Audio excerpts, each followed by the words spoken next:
what was it like for Francis after the interview with Tyson?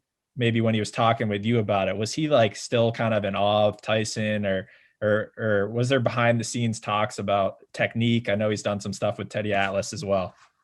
Yeah, man. Yeah, great question. After the Mike Tyson podcast, and shout out my colleague Alex Avant, who's a legend.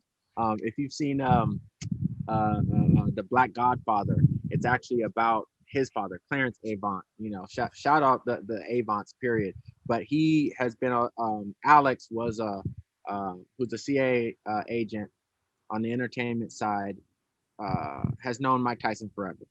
And, you know, when it came to having the opportunity set up to where Francis was going to meet Tyson, Francis was kind of like shocked. He was just like in awe, right? And he had a great poker face while he was there. But I remember talking to him afterwards, after we did the podcast, and Tyson had showed him some moves, and right, they were playing with each other and stuff. And we were just talking about it, and he was just like, man, look at my life right now. You know what I'm saying? Like from him, I mean, he probably was just knowing about Mike Tyson through the radio or some shit. You know what I mean? Yeah, yeah. Right. And The Punch Out video game or something. well, not even that. I'm sure Francis never played video games. Right. Right. Yeah. Growing up, so he didn't know the Mike Tyson Punch Out like we all do here in the States, and you know, like he didn't grow up probably watching the pay-per-views and stuff like that.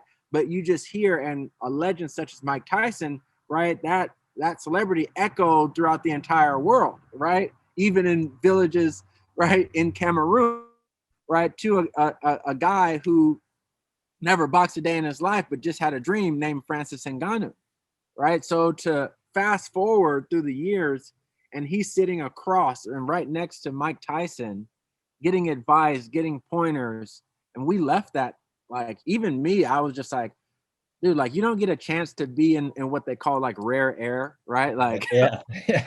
like when you're in the space of greatness, you kind of just feel it. You know what I mean? You know what I mean? And it was like that for Francis. And he was just like, man, that was amazing. That was so cool, you know? So Yeah, I can't imagine, because like I think of it like if I was in the same room with Francis right now, I would be feeling that, be like, oh my God, like this is the guy.